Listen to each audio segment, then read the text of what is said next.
Welcome to the Film Florida podcast. I'm John Lux, and I'm the Executive Director of Film Florida. Before we get to our interview, if you're not already a member of Film Florida, please consider joining at filmflorida.org. Please also consider going to our website and donating $20.25 for our 2025 fundraising campaign.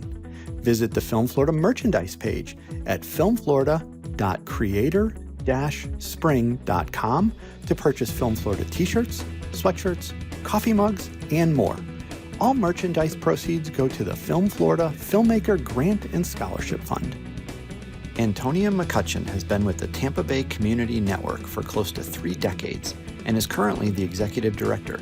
TBCN is the last public access television station in Florida, and they help Tampa Bay's diverse community by offering accessible media resources and innovative specialized training and workforce development for the video production industry while providing access for the community to air their shows.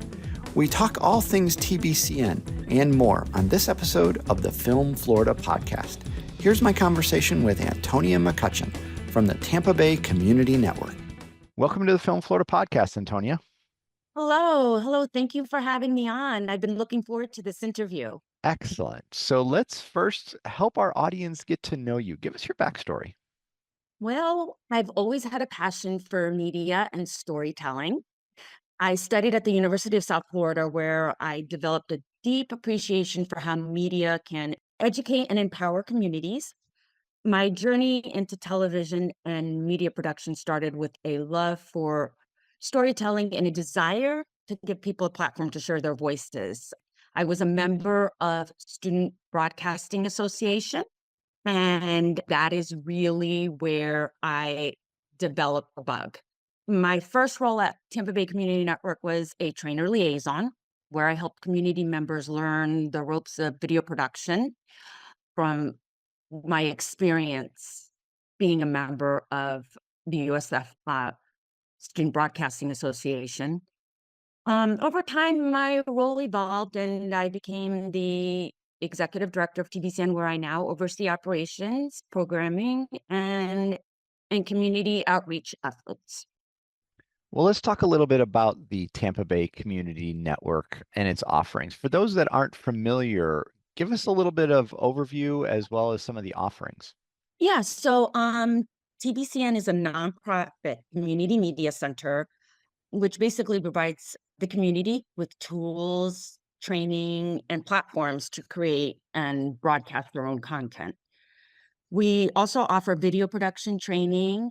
We are a full-fledged television studio, so we train in all aspects, from audio to lighting to editing, how to be a successful producer. We also train for online video for people to be able to use across their social media platforms. We also have 5 different cable channels and 6 different streaming apps where the community is welcome to air any of the programs that they produce. We are on Spectrum 638 and 639, Frontier 30 and 36, and Comcast 20. And our streaming apps are Roku, Android, iOS, Fire TV, Apple TV, and also we have our own streaming channel on our website, tbcn.org. You can find you in a lot of different places, which is always good. For sure. Now, TBCN is a service of Speak Up Tampa Bay. Tell us more about the nonprofit and its missions and goals. Okay, so Speak Up Tampa Bay was formed in the late 90s, and it was an organization formed by Ben Eason, who is the owner, and I'm not sure if he's currently the owner, to be honest with you, but he was the owner of Creative Loafing, which I'm sure you're familiar with. It was Sure. a local community magazine, I guess you could say, that talked about happenings in the Tampa Bay area. He and another woman, our former executive director, Louise Thompson, formed Speak Up Tampa Bay because they wanted to ensure free speech and media access for everyone in the community. And Speak Up's mission is to provide media training and access to production tools so that individuals nonprofits, community organizations, small businesses can create content that reflects their unique perspectives. We believe in the power of media to amplify voices that might otherwise go unheard. And that's basically the mission of Speak Up Tampa Bay. Interesting. And I understand TBCN is the last public access television station in Florida. Why is this type of content so important for communities? Well, yes, and that is true. We are the last public access station in the state of Florida. When YouTube and pretty much the invent of the internet, the community found other ways to be able to express their views and have their free speech. So back in the 80s, 90s, and early 2000s, we had a lot of people come and do their shows locally and broadcast on our channels. And that is still important. People do find a lot of value in our cable channels to this day. And this is why we are still able to stay relevant.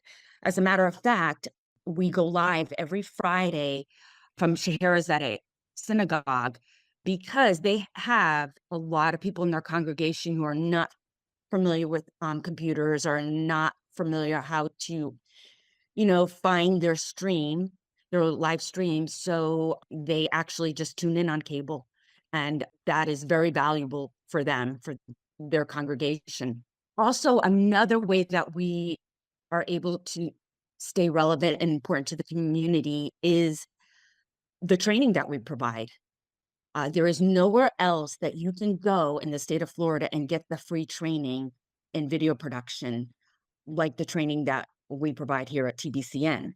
It is definitely unique, and we are a real TV station. So you're getting real hands-on training, and it's professionally based. And Hillsborough County finds our training extremely valuable, and they provide the funding for it. So a lot of the people who get our training not only use the video training in their lives, whether they have a small business or just something personal or for their nonprofit, but they also are able to go on and get jobs in the video production industry, which is growing here in Tampa Bay. Right, right. Now, in a previous interview, you spoke about the value of empowering communities to tell their own unique stories. Share a little bit more about your thoughts on that. Absolutely. When communities have the ability to share their own stories, it fosters a deeper sense of connection and understanding. Many communities are underrepresented in mainstream media. And especially now with what's happening in our country, I think a lot of grassroots media stations are getting muted. And so it's especially important now. And it's important to give them the tools to tell their stories, to help preserve culture, spread awareness, and inspire change.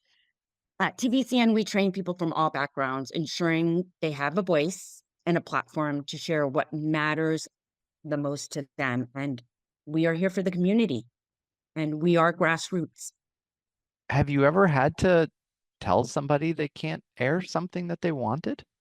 Yes, but that's only because it was illegal. That's where I was going. That's where I was going. Yeah. So Yeah, there yeah. are limitations on the legalities of things. Yeah. Yeah, if it's illegal, then, obviously we cannot air something that's illegal, like programs that are, depict something that is illegal, Hmm. maybe sexual violence or even just violence itself. There is a fine line for that. But Hmm. yes, we have had to tell people that we cannot air certain programs, although that's very, very rare. Yeah.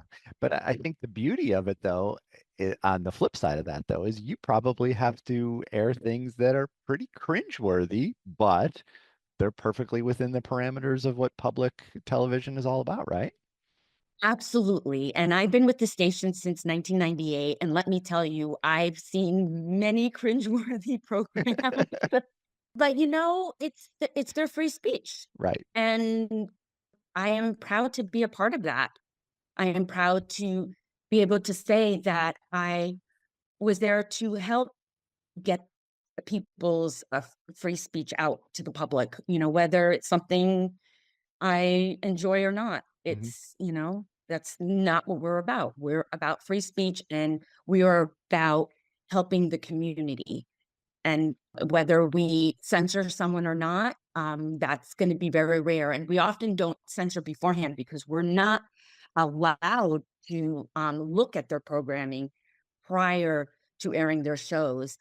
Most of the time, those shows get aired before we have to chime in and say, "Hey, we can't air that. That's illegal." Mm, And the station and producers have gotten in trouble for certain programming in the past. yeah. Yeah, well, that's interesting. Now let's talk a little bit more about the programming. What are some of your favorite shows that you've seen through the years at TBCN or even that you have produced yourselves? There's been so many good shows on TBCN throughout the years. I mean, oh, well, there was one show that was very successful, and it was called Legally Speaking. And we had a lawyer on who would answer questions. It would be a live call-in talk show, and people would call in with any legal questions that they had, and he would help them. And that was a very successful show.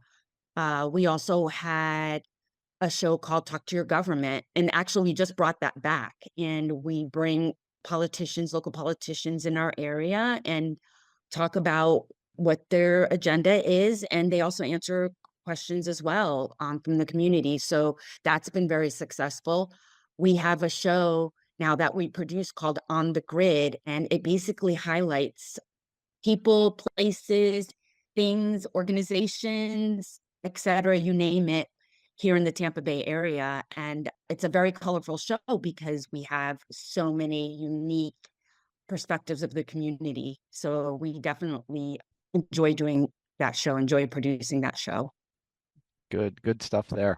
Now, we talked a little bit about the training program that you have, but there's also a membership program that helps individuals serve as crew members on productions.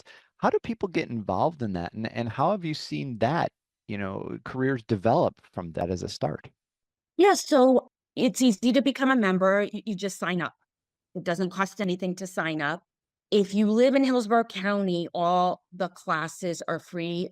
If you do not live in Hillsborough County, unfortunately, we don't have a grant for outside of the county, so it does cost a little bit. But basically, you need to become a member and have taken a couple of our classes to be able to volunteer and or intern and hone in on your video production skills. It's free to volunteer, and it's free to come to any of our events. And we've seen many members who volunteered and crewed for us for a few months and were able to get jobs and now work in the industry. As a matter of fact, one of our students, former members slash student, owns his own production company Wow. called Custom Built, and it's very successful. And we have another student, his name is Greg Huskin, who started his own video production company after volunteering for us for many years. And he does weddings, local events, and he is a very successful production company as well here in Tampa Bay. Very cool. Very cool. Now tell us a little bit more about the internship partnerships through TBCN. Yeah, so we are partnered with Career Source Tampa Bay and also University of South Florida. And we accept interns every quarter. And as a matter of fact, one of our interns we just hired, she's a graphic artist and she's very talented. And we are here to provide the training that these interns need, and they appreciate it because we are real world. So while they're taking classes at University of South Florida, or if they're in the Career Source Tampa Bay program, then they are able to now get the real world training that they need. And so it works out very well because we're able to supplement what classes they're already taking. Now, you mentioned earlier that your first position at TBCN was as a trainer liaison. talk about your journey to your current role as executive director, but also talk about kind of the evolution of TBCN through your time with the organization. Yeah, so I was a member of student broadcasting, and what had happened was there wasn't enough edit-based stations at USF at the time. So we were kind of seeking somewhere where we can go and edit the program that we were doing at USF, which was Bull Vision. It was the very first student run program at USF. And so someone suggested that we come down to public access. So we did, and we started editing our programming, and it aired on the channels. And because I was there all the time, the production manager at the time, Brian Lacey's like, we're looking for a trainer. Would you be interested? And I said, absolutely. So I got hired as a trainer, and it was part-time, and they also needed a front desk person. So I also worked as a front desk person, which made me full-time.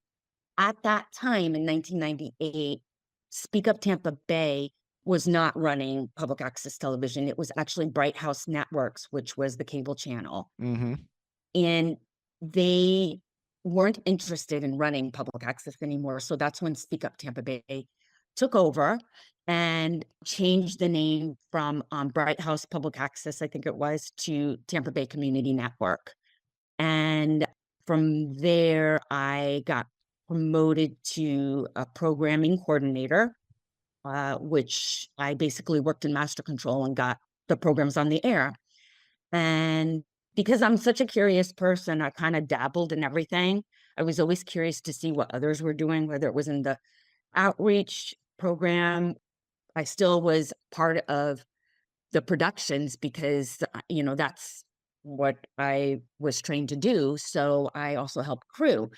And so eventually I knew a little bit about everything, I guess you could say. So as the years went on, I just became well versed even more. And when our former executive director, Louise Thompson, stepped down, actually, she retired.